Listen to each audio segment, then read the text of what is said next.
नमस्कार दोस्तों, स्वागत है सभी का आर के वाईफाई स्टडी में। दोस्तों, आज हम भारतीय संविधान की अनुसूचियों से संबंधित वीडियो लेके आए हैं। यानी शेड्यूल ऑफ इंडियन कॉन्स्टिट्यूशन से संबंधित जितने भी महत्वपूर्ण तथ्य आपको जानने हैं वो सारी चीज़ें मैं आपको बताने वाला हूँ। ये वीडियो आपको R O UPPCS, railway, UP triple और जितने भी कम्पिटिटिव एग्जाम्स हैं जिसमें संविधान पूछा जाता है उन सब के लिए इम्पोर्टेंट होने वाला है। चलिए प्रथम अनुसूची देखते हैं किसके संबंध में है। दोस्तों, जो भारतीय संविधान की पहली अनुसूची है ये 28 राज्य और 8 केंद्र शासित प्रदेशों के संबंध में जो है उल्लेख इसमें मिलता है। प्रथम अनुसूची में 28 राज्य और 8 केंद्र शासित प्रदेशों के संबंध में उल्लेख मिलता है। दोस्तों, भारत का जो मूल संविधान था, मूल संविधान में जो अनुसूचियों की संख्या थी वो 8 थी। मूल संविधान में अनुसूचियों की संख्या 8 थी, जिसमें प्रथम अनुसूची में भारत के जो राज्य हैं और केंद्र शासित प्रदेश हैं उनके संबंध में उल्लेख किया गया था। दूसरी अनुसूची जो है वो वेतन, भत्ते और पेंशन से संबंधित है।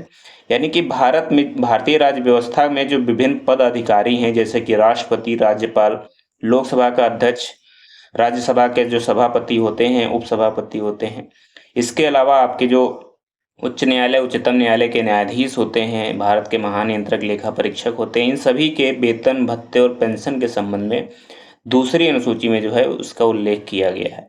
तीसरी अनुसूची में जो जितने भी हमारे पदाधिकारी होते हैं, जैसे कि मंत्री जितने होते हैं, उच्चतम न्यायालय, उच्च न्यायालय के जो न्यायाधीश होते हैं, इनमें इनके पद ग्रहण के समय जो ली गई शपथ होती है उस शपथ के विषय में इसमें जो है उल्लेख किया गया है।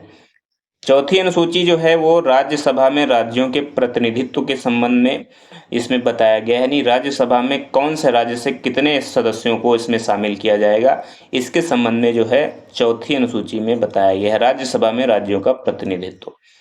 पांचवी अनुसूची जो है वो अनुसूचित एवं अनुसूचित जनजाति क्षेत्रों के प्रशासन और नियंत्रण से संबंधित है। यानी कि जितने भी ऐसे जो क्षेत्र हैं जहाँ पर अनुसूचित जाति या अनुसूचित जनजाति के लोग निवास करते हैं, वहाँ पर प्रशासन और नियंत्रण के संबंध में जो उल्लेख है भारत के संविधान में वो पांचवी अनुसूची में है।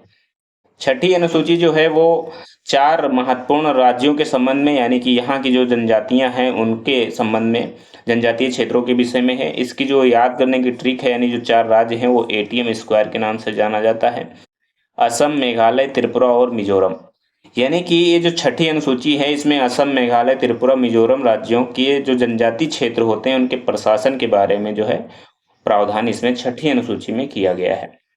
सातवीं अनुसूची जो है वो केंद्र एवं राज्यों के मध्य जो शक्तियों का बंटवारा होना है वो सातवीं अनुसूची में बताया गया है। बंटवारा कैसे किया गया? 3 सूचियां बनाकर इसमें किया गया बंटवारा।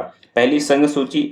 संघ सूची में जो विषयों की संख्या दोस्तों है वो वर्तमान में 97 है। वर्तमान में 97 है। राज्य सूची में जो विषयों की संख्या है वो वर्तमान में कितनी है दोस्तों? वर्तमान में जो है पहले मूल संविधान में जो संघ सूची थे उस 97 थे, लेकिन अभी वर्तमान में जो है 100 है। ऐसे ही राज्य सूची में जो मूल सूची थी उसमें 66 विषय थे, लेकिन जो वर्तमान में है, वर्तमान में कितने हैं? वर्तमान में 61 विषय बचे हुए हैं राज्य सूची में। समवर्ती सूची की बात अगर हम करें दोस्तों, तो समवर्ती सूची में जो पहले विषय थे वो 47 थे। पहले इसमें विषयों की संख्या कम थी, लेकिन अभी जो बढ़कर हो गए हैं, कुल मिलाकर इसमें 52 विषय हो गए। अच्छा, संघ सूची क्या होती है, राज्य सूची क्या होती है, समवर्ती सूची क्या होती है? तो जो संघ सूची है इसमें संघ सूची में जो 100 विषय हैं संघ के पास में, इन 100 विषयों के विषय में जो कानून बनाने का है अधिकार वो संघ को होगा, यानी कि केंद्र सरकार को होगा। ऐसे ही राज्य सूची में जो 61 विषय हैं, इन 61 विषयों पर राज्य जो है अपना कानून बना सकती है। समवर्ती सूची जो 52 विषय हैं, 52 विषयों में जो है अगर राज्य चाहे तो राज्य कानून बनाएगा, लेकिन जो केंद्र कानून बनाएगा उस पर ज्यादा मान्य होगा।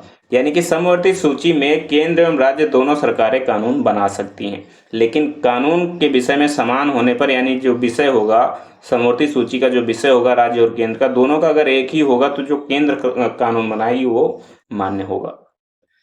8वीं अनुसूची, भारत में जो भारतीय संविधान में जो भाषाएं हैं 22 भाषाओं का इसमें उल्लेख किया गया है। जो मूल संविधान था, मूल संविधान में कुल मिला के 14 भाषाएं थी, लेकिन 21वें संविधान संशोधन के द्वारा 21वें संविधान संशोधन के द्वारा दोस्तों इसमें सिंधी भाषा जोड़ी गई थी। सिंधी भाषा 21वें संविधान संशोधन के द्वारा जोड़ी गई थी। उसके बाद 71वें संविधान संशोधन के द्वारा इसमें जो है आ, नेपाली,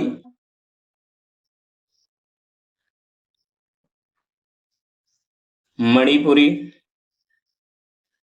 और कोंकणी भाषा जोड़ी गई थी। कोंकणी भाषा जो है जोड़ी गई थी 71वें संविधान संशोधन अधिनियम 1992 के द्वारा।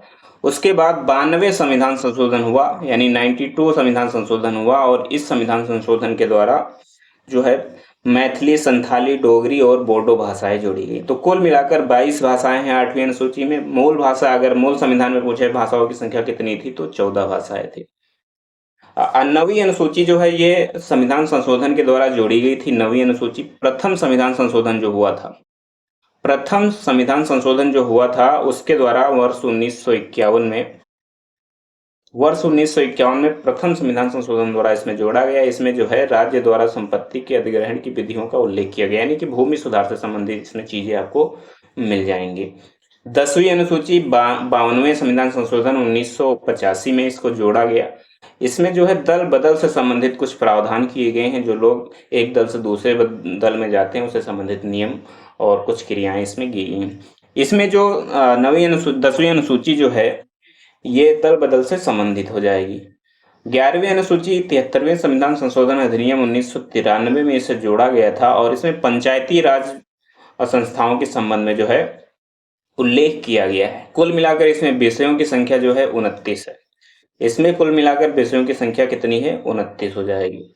12वीं अनुसूची जो हमारे भारतीय संविधान की लास्ट अनुसूची है, यानी कुल मिलाकर 12 ही अनुसूचियां हैं हमारे संविधान में। तो जो 12वीं अनुसूची जोड़ी गई थी वो 74वें संविधान संशोधन अधिनियम 1993 के द्वारा इसमें जोड़ी गई थी। इसमें क्या प्रावधान किया गया है, इसमें नगर पालिकाओं से संबंधित जो है कुछ विषय रखे गए हैं। विषयों की संख्या कितनी है, 18 है। यानी कि जो 12वीं अनुसूची है इसमें संवैधानिक संशोधन अधिनियम 1993 के द्वारा इसमें शहरी क्षेत्र की स्थानीय स्वशासन संस्थाओं को कार्य करने के लिए जो है 18 विषय इसमें प्रदान किए गए। तो ये थे भारतीय संविधान की कुछ महत्वपूर्ण अनुसूचियां, उससे संबंधित कुछ महत्वपूर्ण तथ्य। उम्मीद है वीडियो आपको पसंद आएगा। पसंद आए तो लाइक करना, शेयर करना और कमेंट करके बताइएगा वीडियो आपको कैसा। धन्यवाद। जय हिंद, जय भारत।